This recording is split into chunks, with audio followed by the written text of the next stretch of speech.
like to introduce our speakers today. And first up, so we have two of my esteemed colleagues.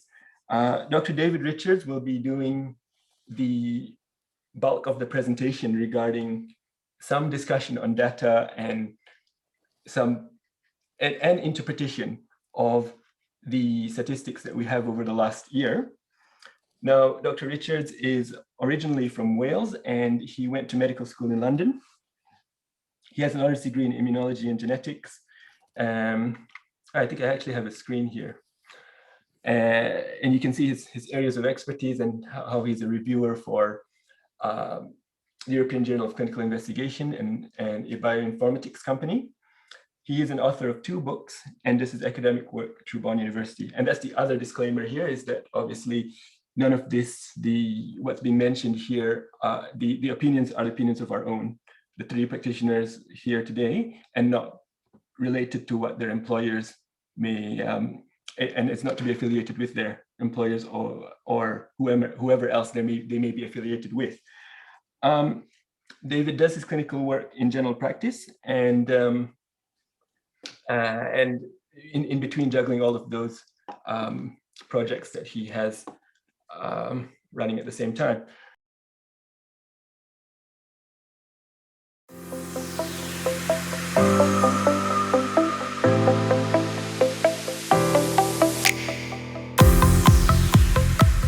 Okay, thanks to everybody for coming today and looking in. Thanks, Joe, for the disappointed here. I'm going to die one day, but there it goes. So I'm just going to. Hopefully, you can see my screen. Okay. I'm going to be focusing on trends I've identified emerging in the USA and how that might look in the Australian environment.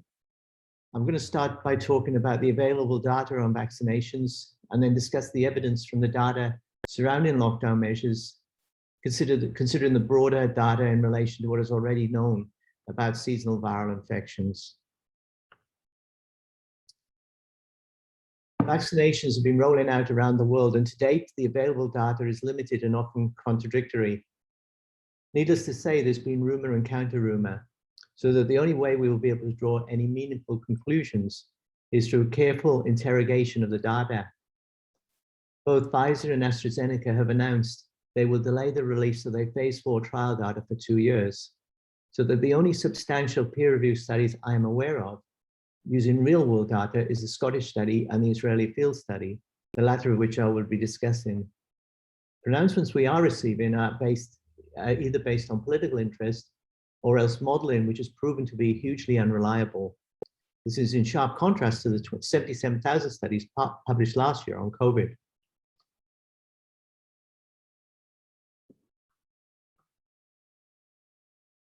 At first glance, the vaccines seem to be performing well, with reductions in mortality being realized across Europe and the United States. On the 2nd of July 2021, Israel and Australia recorded 0 deaths, the United Kingdom just 0.24 per million, and the USA 0.75 per million of the population.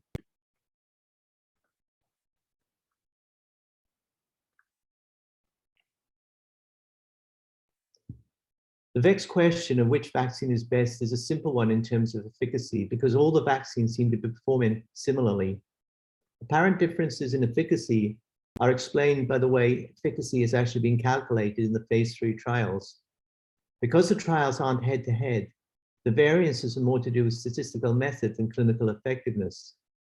For example, although Pfizer claims 95% efficacy for its vaccine, because the number of people infected in the study was so small, 119 people needed to be vaccinated to prevent 1 infection, giving an absolute risk reduction of just 0.84%. By comparison, the AstraZeneca vaccine displayed 67% efficacy, but the number of people needed to be treated to prevent 1 infection was just 78, giving an absolute risk reduction of 1.2%.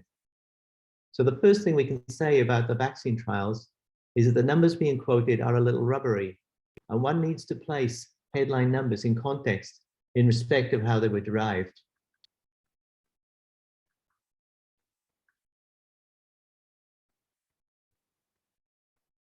When considering the criterion used to establish what constitutes efficacy, claims are based upon the primary endpoint of COVID symptoms and laboratory confirmation of COVID-19 infections according to PCR testing 1 week or more after second dosing.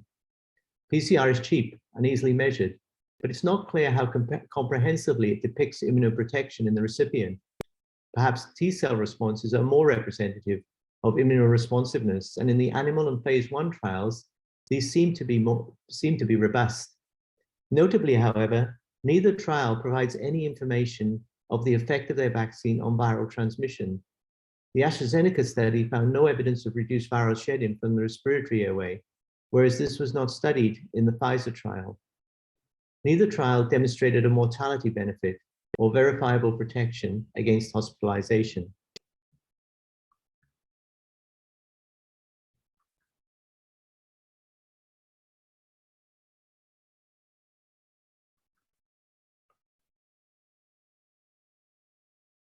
According to the FDA's report on the Pfizer vaccine, there were 3,410 total cases of suspected but unconfirmed COVID-19 in the overall study population, 1,594 occurring in the vaccine group versus 1,816 in the placebo group, said Professor Peter Doshi, writing in the BMJ.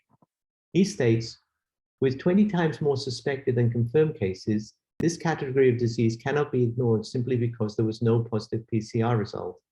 Indeed, it makes it all the more urgent to understand a rough estimate of vaccine efficacy against developing COVID-19 symptoms with or without positive PCR test result would be a relative risk reduction of 19%.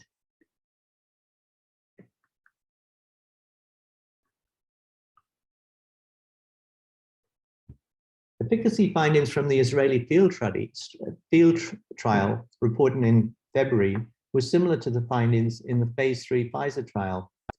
We also see mortality benefits recorded from specified periods after first vaccination, and we can extrapolate these numbers to estimate the benefit in mortality reduction we're likely to see in Australia.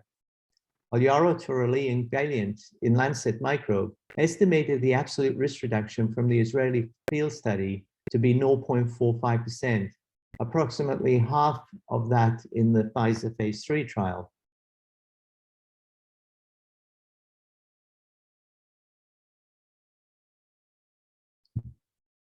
Applying the trial data to the Australian environment, including the prevalence rates in those studies as indicative estimates, we can calculate the potential life saved from vaccination and the corresponding reduction in infections we might expect to see, assuming the government's stated aim to vaccinate 30 million Australians by the end of the year.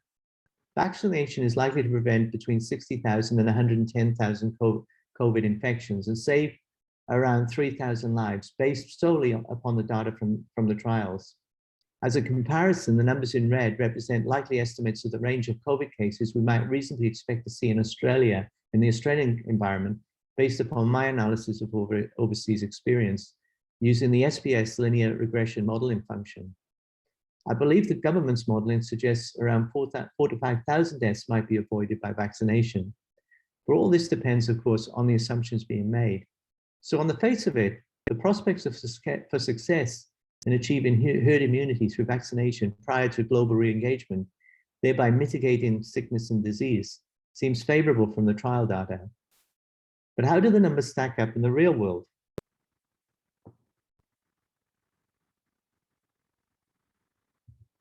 Both Pfizer and AstraZeneca have announced they will be delaying the publication of their phase 4 trials for 2 years, as I've said. And there's been a dearth of peer-reviewed articles for examination, available for examination. To attempt to understand how these vaccines were performing, I examined data from 29 European countries and 40 states in the USA, using mortality estimates and information from Euromomo, Our World in Data, Worldometer, Statista, the CDC Tracking Center, the NHS, Public Health England, government and independent tracking sites publishing updated daily data. Looking at the numbers in May, it was possible to identify a statistically significant reduction in transmission rates across 29 countries in Europe, including the UK and Israel, linked to vaccination. Translated to the Australian population, it suggests that for every 10% increase in the fully vaccinated rate, there would be an approximate 3,638 reduction in the number of people vulnerable to COVID infections. No correlation was seen with overall mortality or admissions to intensive care. The average rate for full vaccination in May was only 21.83%, and infection rates generally in these countries during May was low. Rates of infection and vaccination profoundly influence the benefit afforded by vaccination. Nonetheless, based on the reductions in viral transmission seen in Europe in May, the first line of this table represents the number of daily infections we could expect to be prevented through vaccination. With a mean case fatality rate in Europe of 1.7%, we can also extrapolate the numbers of daily deaths prevented by vaccination. Over 12 months at 60% vaccination rates, approximately 70,000 infections and around 1,200 deaths would be avoided. Not too dissimilar from the prior estimates from the Israeli trial and the phase 3 trial. In fact, this would equate to an absolute risk reduction of 0.53%, somewhere between the estimates from the Pfizer phase 3 trial and the Israeli trials.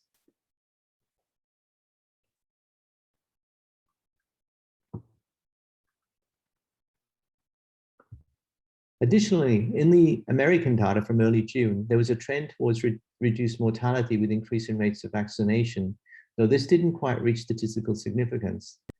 Nonetheless, this would suggest a 16% reduction in mortality risk attributable to vaccination. That would imply that achieving 60% vaccination rates, as suggested by Mr. Morrison, would potentially save 2,895 lives in Australia, very similar to the 2,942 lives saved predicted earlier from the trial data.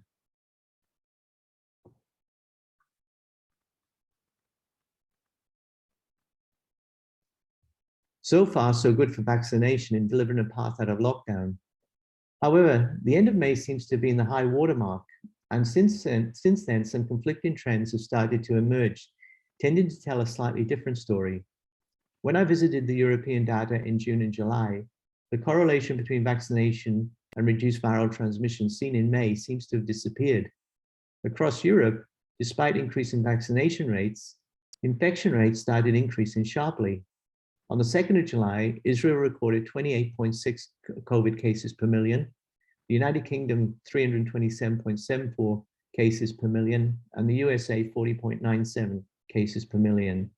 Significantly, in the last few weeks, Pfizer has applied to the FDA requesting a third inoculation for their vaccination, citing loss of efficacy in the data they're receiving from Israel. In particular, they identify the vaccine as demonstrating reduced efficacy against the Delta variant of COVID-19.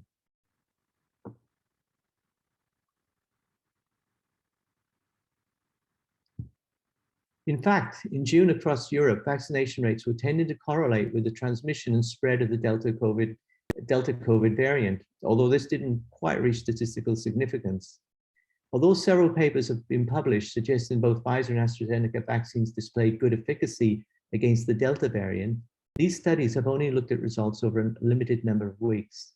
It would seem that whilst vaccinations fulfilling its promise against the Alpha variant, with the emergence of the rapidly mutating new strains such as the Delta variant, there exists a threat of immune escape from vaccination.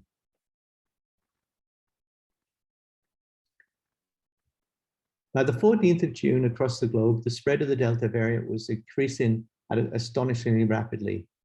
In the UK, almost all COVID cases were involving the Delta variant, whilst in Australia and Israel, it was over half.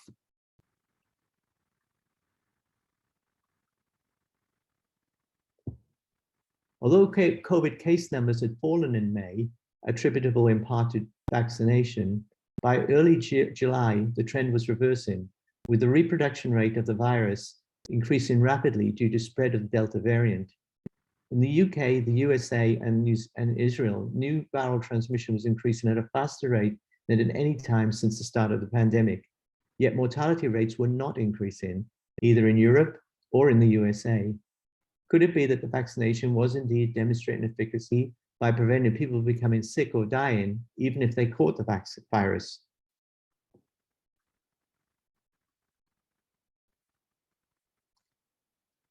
Something remarkable indeed was happening. At the end of June, when I looked at this graph, it nearly knocked my socks off. Throughout America, in states where transmission of COVID was increasing, there was no corresponding increase in mortality. No matter how much COVID was in the community, mortality rates remained the same. How could higher rates of infection not be leading to an increase in mortality? With everything we know about COVID, surely that is impossible.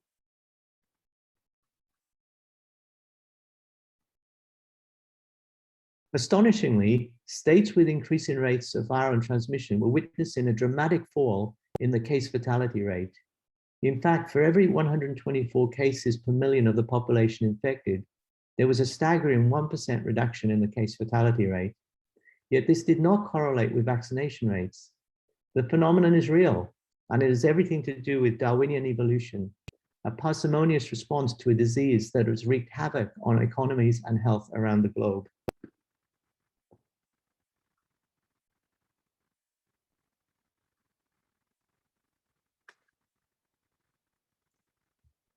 What is happening in America and around the world is that the novel Delta variant is outcompeting and eliminating the far more virulent but less transmissible Alpha variant. And as a consequence, the case fatality rate is falling dramatically to the point that the threat from COVID is far lower than has been witnessed to date. Whilst vaccination seems to be displaying efficacy against the Alpha variant and accelerating the decline in transmission of this more virulent form of COVID, the space vacated by the Alpha variant is rapidly being taken up by the Delta variant.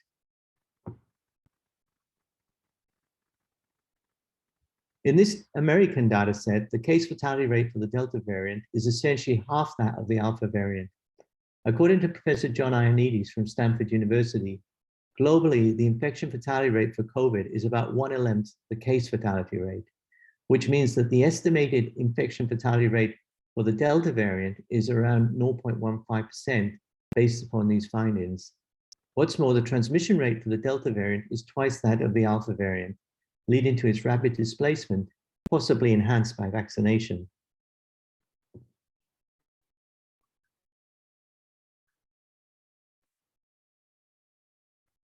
So quickly is the Delta variant displacing the Alpha variant that in the 2 weeks I've taken to put this presentation together, it has become overwhelmingly the dominant variant in Australia and Israel, following the pattern seen in the UK.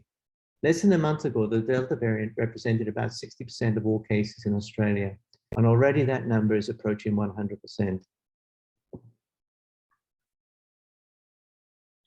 This graphic depicts just how quickly the Delta variant has displaced all other variants in the UK. The gray shaded area is the original wild strain COVID from Wuhan, which was effectively became extinct and replaced by the Alpha variant over a period of about 6 months. In turn, the Delta variant has displaced the Alpha variant over a period of just 3 months and is now responsible for almost 100% of COVID infections in the UK. In fact, if we overlay the displacement patterns of the variants, we can see each wave of infection is corresponding to the extinction of one variant and the novel emergence of its replacement. The second Wuhan wave was quickly followed by a new wave corresponding to the emergence of the Alpha variant. In turn, the current UK outbreak is corresponding to the rapid transmission of the Delta variant. These patterns might be explained by novel variants exploiting transient immunosusceptibility in an antigen-naive population, creating surges or short periods of rapid transmission, followed by rapid remission as the population quickly acquires adaptive immunity. Of course, each wave creates billions of opportunities for new mutational events, and thus the emergence of further novel variants, thereby sowing the seeds for the next wave when environmental conditions become favorable.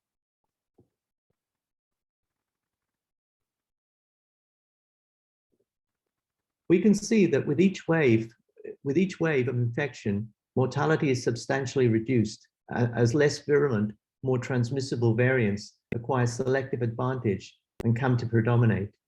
In fact, throughout this latest outbreak in the United Kingdom has witnessed no increase in excess mortality.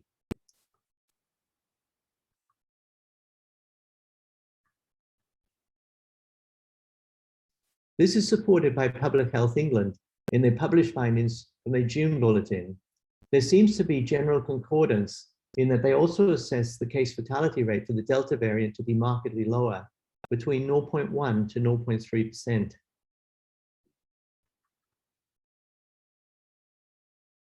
It's also reflected in data from the English NHS, where the reduction in the case fatality rate is almost perfectly fitted over the spread of the Delta variant, which is also correlating strongly with the uptake of the vaccine.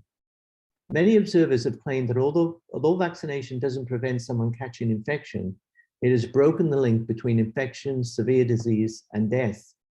However, it's clear from this graph, it's equally possible reductions in the severity of infection and lower mortality has resulted from the extinction of the Alpha variant and its displacement by the far less virulent Delta variant, as the two plots are almost perfectly fitted. So which is correct? Some of the answer lies in the green horizontal line that marks the limit at which 100% of the COVID infections are due to the Delta variant. As vaccination rates increase, with any reduction in the case fatality rate below the green line, depicting the 100% Delta variant, one can genuinely claim it's an effect of vaccination limiting the severity of the disease. Either way, the UK has seen a significant reduction in the case fatality rate from 2% to just 0.1% in just 3 months.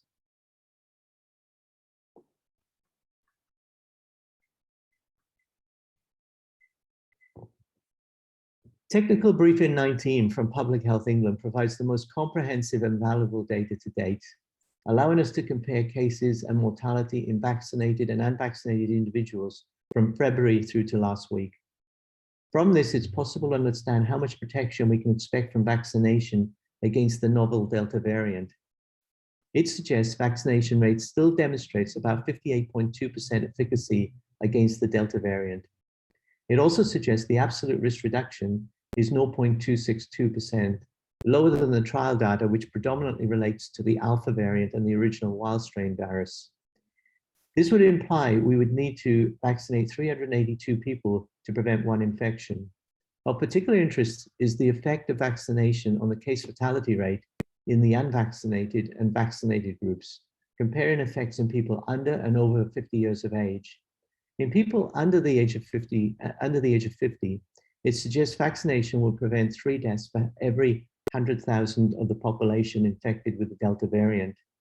In people over the age of 50, however, the vaccination will prevent 3,960 deaths for every 100,000 of the population infected with the Delta variant.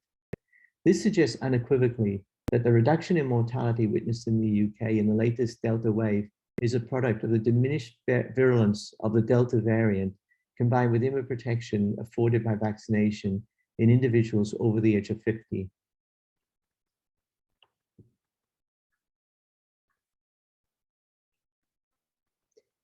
Translating these numbers from Public Health England to the Australian environment, we can give us some indication of what we can likely expect from vaccination if we met Mr. Morrison's target to vaccinate 13.2 million Australians by the end of the year. We can also evaluate the outcome considering the 80% vaccination rate as suggested by the Doherty and Grattan Institutes.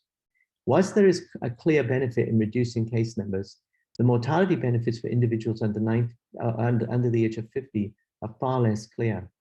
Whilst many may say reducing transmission rates through infection will lead to further reduction in mortality benefits beyond the individual benefit, the field evidence for this claim is not easily available for interrogation, not least because the dynamics dictating transmission are changing on an almost weekly basis. In the meanwhile, if we are to consider the cost-benefit analysis of universal vaccination as a means out of lockdown, we must consider the morbidity and mortality risks associated with vaccination. From the Centre of Disease Control, 4,863 reports of death were recorded in 285 million doses of vaccination delivered, giving mortality rates associated with vaccination of 0.0017%. The CDC states these recorded deaths are temporarily related to vaccination and not necessarily caused by vaccination, which is entirely correct.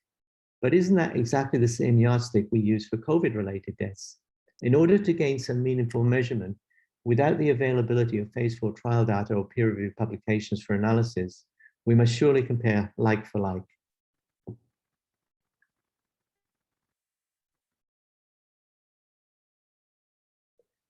If we now consider the total cost-benefit analysis afforded by universal vaccination, therefore, it would seem that although infection rates are reduced in all age groups, virtually all the mortality benefit is seen in the over 50 population.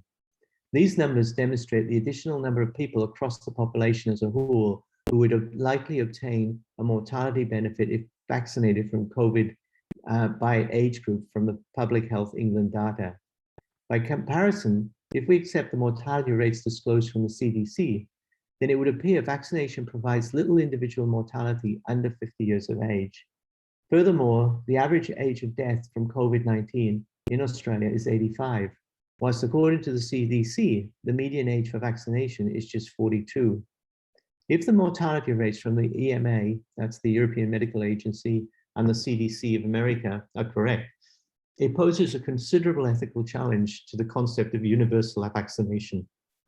A more pragmatic approach might be to focus precious resources into providing protection to people over the age of 50, where almost all of the benefit of vaccination is apparent.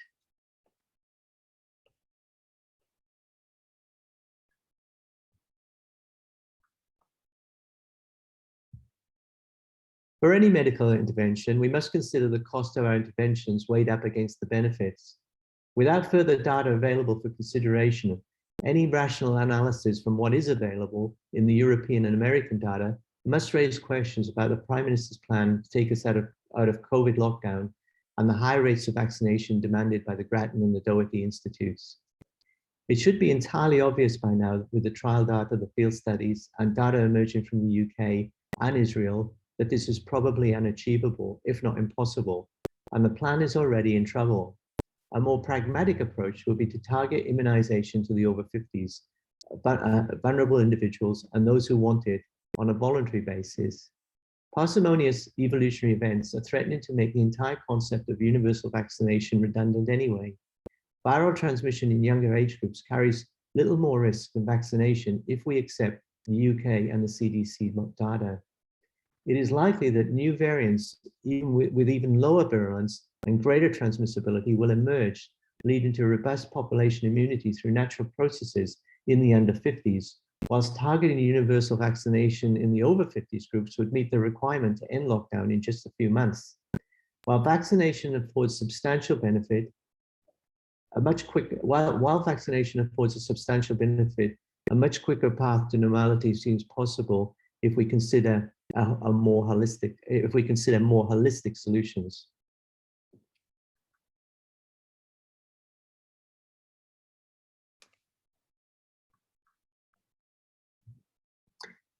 It's important to understand that Australia is unique in the sense that for every COVID case, we conduct thousands of more PCR tests than any other country on the planet. This would undoubtedly be producing significant numbers of false positive tests, fueling unnecessary restrictive practices with little scientific evidence to support these measures. In extreme situations, false positives may reach as much as 80% of the total. Clearly, this is absurd. Yet PCR testing is creating a continuous media narrative that is striking fear into the hearts of Australians, including, I suspect, the politicians themselves.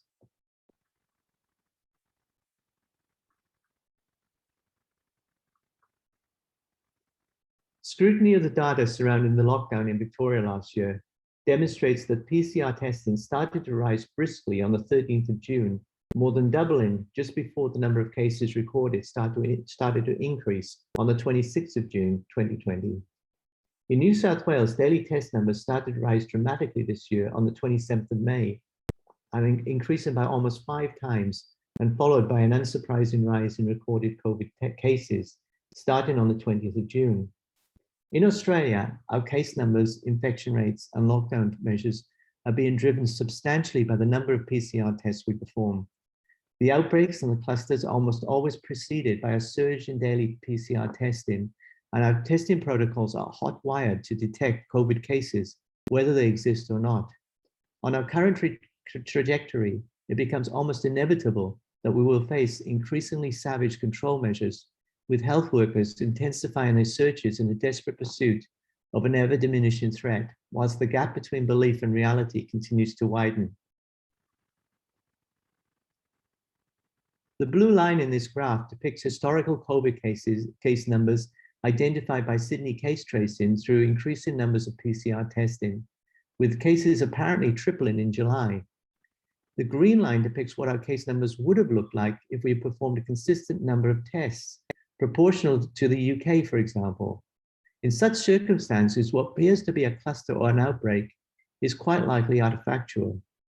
There are serious social consequences from such abuse of PCR testing outside of the clinical environment.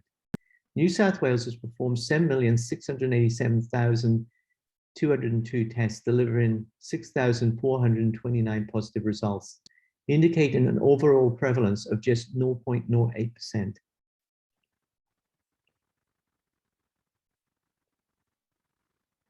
Using the British Medical Journal COVID calculator, it is possible to estimate just how many of these positive results are genuine. The lowest number the calculator allowed me to enter was 1%.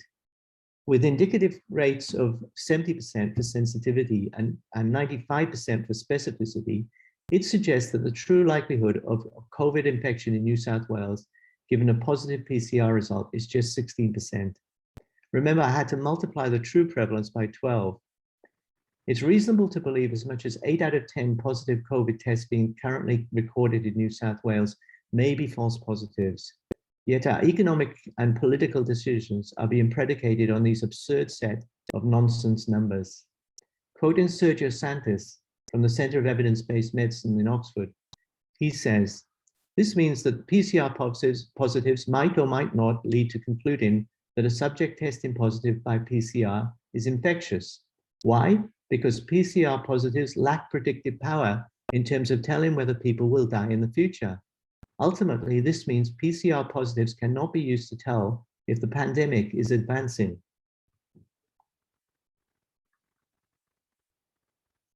Yet this should not come as a surprise to anyone. The CDC specifically states that to decrease the possibility of a false positive result, testing should be limited to patients with a high index of suspicion for having SARS-CoV disease.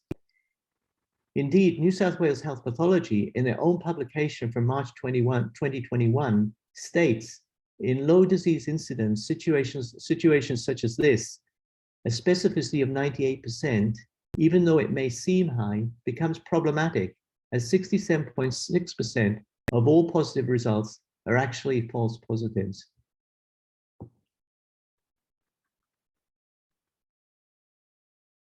What's generally not appreciated is that the window of opportunity to detect infection through PCR testing is a very narrow 5 days. Amplification can be increased to extend the window of detection, but this will increase the number of false positive cases. Ultimately, many people testing negative in New South Wales may be infectious, whilst conversely, many people testing positive will present no risk to the community whatsoever. As I write this, 141 people tested positive in Sydney today from the 102,000 PCR tests performed.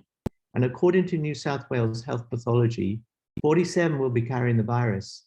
93 will not have the virus but would have tested positive, whilst those testing negative, at least 40 will be in fact carrying the infection.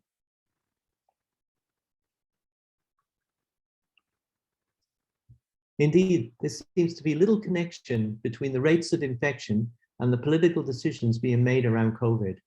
Infection rates in Australia have barely strayed beyond one standard deviation from the mean of infection in the last 3 months, which is 329 positive cases for every million tests performed, a prevalence rate of just 0.0329%, with a peak prevalence of 0.927%. For example, the travel bubble with New Zealand was opened when COVID prevalence was 3 times more than it was when it closed the doors to Victoria. It leaves an impression that governments jump in at shadows, seeing things that were never there. Stochastic variation misinterpreted as road signs that are pointing the way to the destruction of small business and livelihoods and away from freedom.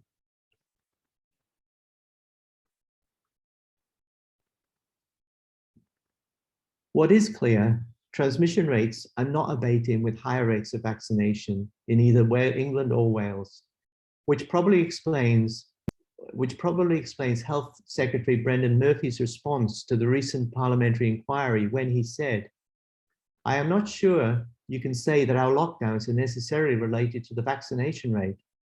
But what we can say is that the protection of the elderly and the vulnerable has been achieved. And that is the most important goal of the vaccination. I don't think you can directly attribute the lockdowns to the vaccination rate. If we had been where we planned to be, which is about 2 months behind our original plan, it may well have been that many of those states would have locked down anyway." I think this reflects a growing recognition that vaccination will not end transmission of the virus. And this is not surprising because none of the data from the vaccine trials suggests that this would be the case. It's a tacit acknowledgement from one of the country's leading health officials that vaccination rates are being overly used as a reason for lockdown measures. And it's hard to envisage how the determinants of these decisions taken at state level will change when vaccination rates are higher. There is a clear disconnect between the consistent data from the vaccination phase 3 trials, the Israeli field trial, and the observable data in Europe and the USA, and the expectations of state premiers in terms of what vaccination can actually achieve. It seems that temptation for lockdown measures will remain unless there is an epiphany. Since Freedom Day in England, rates of infection are reducing rapidly with minimal restraints in place. Meanwhile, Wales remains in lockdown, and it will be interesting to observe how these friendly neighbours perform in the coming weeks, the closest thing we have to a control study on lockdown measures.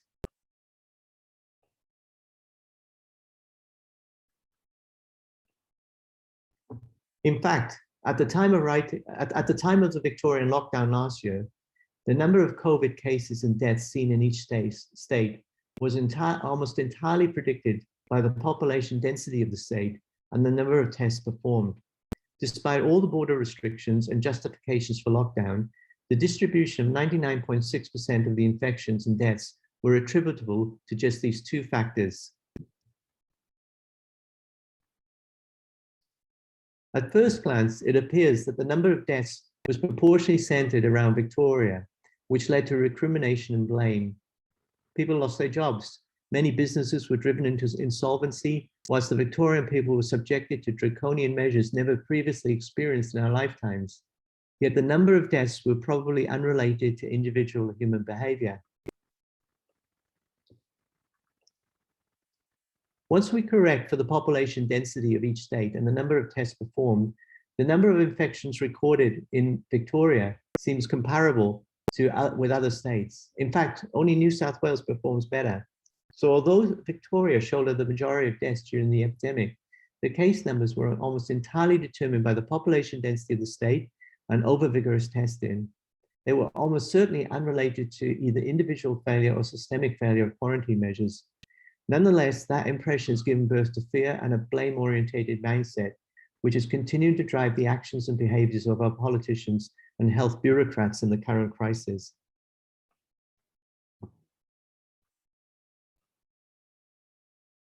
To study the impact of lockdown on disease transmission, Ben David and Ioannidis recently looked at data across 10 countries using South Korea and Sweden as controls.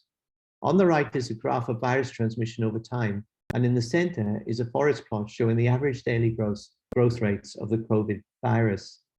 Ostensibly, there appears virtually no difference between any of the countries examined. In particular, Sweden and South Korea, countries that maintained open policies, performed no differently to any of the other countries and experienced average or below average disease transmission. I performed a similar analysis a year ago using Japan and Sweden as controls. I looked at transmission rates across 17 other European countries, the USA and Australia. Again, I found no evidence of differences in rates of transmission. The numbers were almost identical in both groups. So while stringency may have exerted some effect on viral transmission rates in certain jurisdictions, the effect was marginal, whilst at the same time causing enormous collateral damage to human existence. Yet the WHO recently lamented that if only countries had gone into lockdown earlier, then many millions of lives could have been saved. To examine this statement, I considered the outcomes for countries based upon the measures they had taken by the 15th of March 2020 to see if it made any impact on the spread of infection, the severity of the epidemic later that month, or indeed the subsequent numbers of deaths for each country. Indeed, there was no evidence the speed or intensity of lockdown influenced any clinical outcome. In the USA, considering the stringency index in October 2020, prior to vaccinations across 40 of the most populous states, lockdown measures did seem to impact on the rates of viral transmission, including the transmission of the Delta variant. However, stringency had no discernible effects on subsequent mortality or admissions to intensive care. Commenting recently in The Australian, Professor Reanalysis said, "What's common to Australia and New Zealand and Taiwan, for instance, isn't lockdowns, but probably a much lower seeding of the virus to begin with, and the ability to close international borders easily and promptly. Almost all the countries that did lockdown did very badly. Lockdown is not a common theme for the success stories."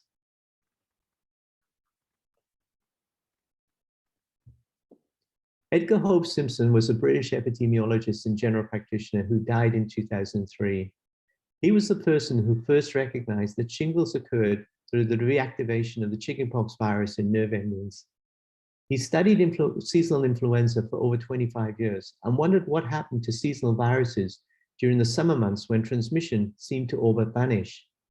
He noted that for 25 consecutive epidemics, areas of the USA and France at the same latitude experienced viral outbreaks simultaneously. He concluded that levels of solar radiation and other environmental factors were critical in the triggering of seasonal outbreaks. It's salutary to recognize that 2020 represented a nadir in the solar cycle, which is an 11-year period. The last nadir was 2009, which coincided with the H1N1 swine flu epidemic. At these times, with diminished levels of solar radiation, global acquisition of vitamin D from sunlight is at its lowest. Sadly, Hope Simpson died before he was able to identify the key link between solar radiation and vitamin D. But today it's recognized that in areas of the world above the 35th parallel, it's almost impossible to obtain sufficient vitamin D in wintertime without dietary supplementation. Certain populations, such as the obese and elderly, find it particularly difficult to metabolize sufficient vitamin D derived from sunlight. Yet vitamin D is a master regulator of innate immunity, critical for protection against seasonal viral infections. Hope Simpson believed that seasonal viruses remained endemic in populations from season to season. He noted that the onset of all epidemics were extremely rapid, yet were over within weeks. He postulated that epidemics were triggered by environmental conditions, which reactivated viruses already endemic in populations, and that most outbreaks were created by superspreaders in the community. Within this paradigm, we can think of epidemics as akin to coral blooming events, with rapid dispersal of virus followed by quiescence. In this scenario, it is entirely to be expected that infection rates will rise rapidly in the winter and subside naturally over the subsequent weeks. Much of the modeling informing political decision-making seems to have been very narrowly focused on a limited set of determinants and outcomes, attaching excessive weight to public health measures and human behavior in supporting the transmission of the virus, whilst underrepresenting the significance of natural biological processes linked to viral replication and the wider effect of environment and social influences. As an example, prolonged lockdown and mask wearing might deprive populations the opportunity to acquire critical levels of vitamin D, thereby weakening immunity and increasing individual susceptibility to infection and consequent mortality. Indeed, in my own analysis, it demonstrates a statistically significant mortality benefit from vitamin D as indicated by the national published serum levels.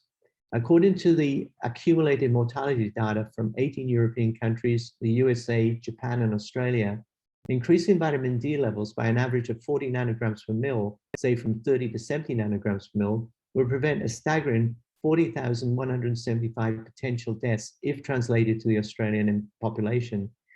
Alternatively, for every 10 nanogram per mil average increase in national vitamin D levels, the data suggests around an additional 10,000 Australians will be protected from death from the COVID virus, and this correlation is independent of age. Interestingly, this correlation isn't seen in the American data, and it is notable that the majority of the USA sits south of Europe, where vitamin D is more easily obtainable from sunlight. The implications of this are unclear. My analysis of the mortality statistics at the time of the Victorian lockdown last year demonstrated the average case fatality in Australia was 1.89%, with the southern states experiencing the brunt of the mortality. Even though the total number of cases was low, Tasmania experienced the highest case fatality rate at 5.6%, whilst in Queensland, the case fatality rate was only 0.52%, over 10 times lower. There seems to be a clear gradient in respect of COVID mortality rates in Australia, with Tasmania, Victoria, and Sydney positioned above the 35th parallel. Much of the decision-making through the period of the pandemic has been driven by computer modeling from academic institutions rather than informed by real-world data. The result has been largely catastrophic, with mistake compounding upon mistake. These are just some examples where widely inaccurate modeling supported by endless propaganda served to spread confusion and fear. Whilst warnings were given that Georgia would face 23,000 deaths if they lifted restrictions, the reality was it saw just 896. The Federal Emergency Management Agency predicted a 70% increase in daily deaths in the USA, when in fact what they saw was a 60% decrease. Forecasts of excess deaths from Penn Wharton in the region of 233,000 were 40 times greater than the reality. It strikes me that perhaps government officials and health bureaucrats are responding to institutional modeling rather than observing the field data describing the reality that is unfolding before their eyes.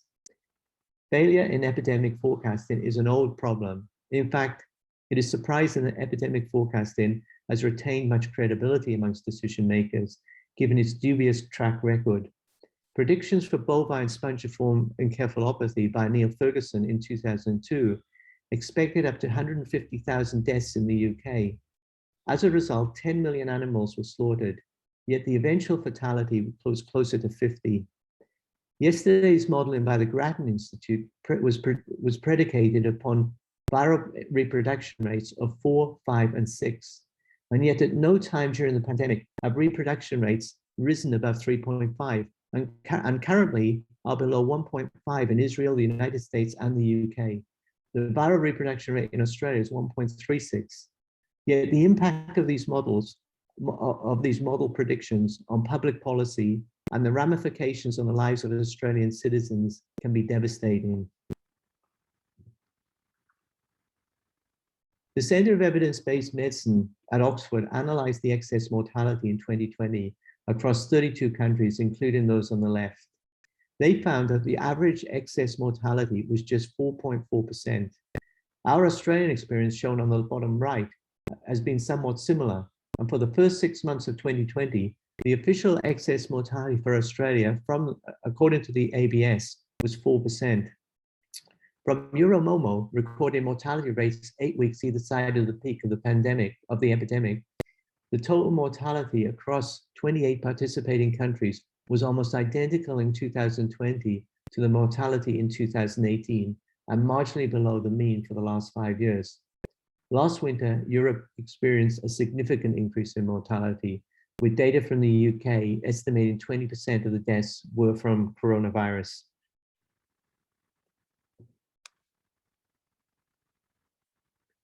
Since the 1st of April 2020, the number of non-COVID daily admissions to hospitals in the UK has more than quadrupled, from 1,965 to 8,172.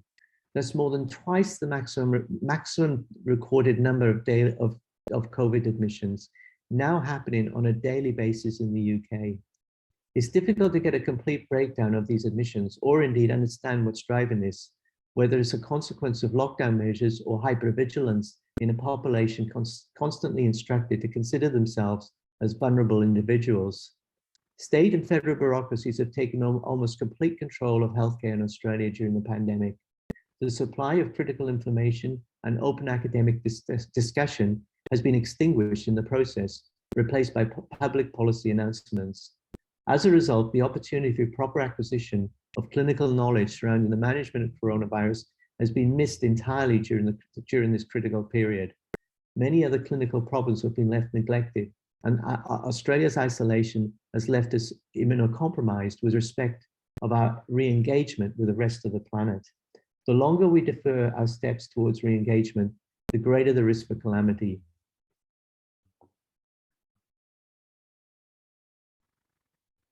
At the end of March 2020, we saw a peak in deaths occurring in all regions of the globe. The World Health Organization identified a new coronavirus variant, which appeared highly pathogenic and transmissible, and chose to jettison a pandemic plan, electing instead to plunge the world into harsh Chinese-style lockdowns, with catastrophic effects on human life and the world economy. It's now clear that early predictions and modeling about the effects of the virus were wildly inaccurate, and fairly quickly it was recognized that the infection fatality rate was much lower than initially feared, at around 0.23%, depending on the environment and the individual. In the belief that a new form of nucleic acid vaccination would provide a global protection, a new dogma emerged, supported by endless media propaganda, serving to maintain fear of the virus and encourage social compliance. In December 2020, the BBC formed the Trusted News Initiative with stakeholders such as Associated Press, Microsoft, and Reuters, with the aim to eliminate disinformation. After some initial success, especially against the Alpha variant, the vaccine program seems to be running into difficulties due to diminished vaccine efficacy against emergent strains such as the Delta variant and high rates of vaccine hesitancy, consequent upon a lack of trust and transparency. Despite this, Australia continues to press ahead with its COVID plan, with the belief that achieving herd immunity through universal vaccination will return us to normality. Israel led the world with vaccination, with 57% of their population fully immunized by the 11th of April.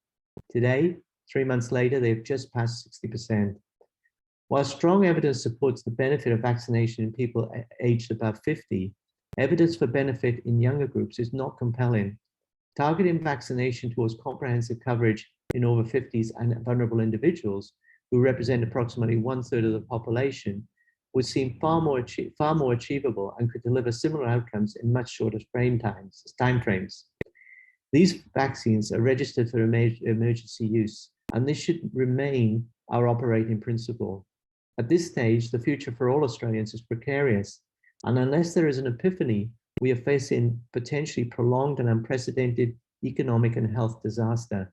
Our best hope is that changes afoot in the rest of the world, especially in the UK and Singapore, refocuses the minds of our politicians, and we exit our medically led groupthink. The most direct route to restoring our freedom is through the energetic dissemination of accurate information and having the trust in our citizens to apply it with intelligence. To end, I'll leave you with the wonderful words of Professor John Ioannidis.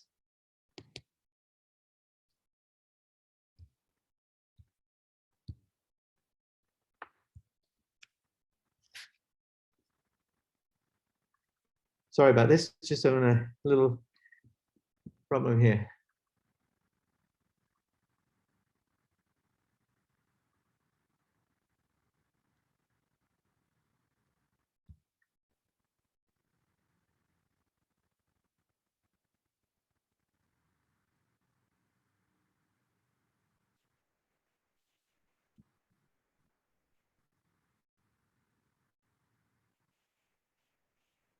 Medicine and the medicalization of society is becoming a major threat to humanity. You know, medicine is becoming like a public enemy of health at the moment. And we need to take sides. You know, we need to take sides. Are we with medicine or are we with health? Are we with drugs and interventions? And now I need to add public health measures to the list. Or are we with humans? Are we with human lives and with quality of life? It's unfortunate that it's coming to this. but medicine is becoming an enemy of health. And that 50% tipping point, the inflection point that you mentioned, is probably not very far. You think that, for example, we had a 33% drop in GDP in the US.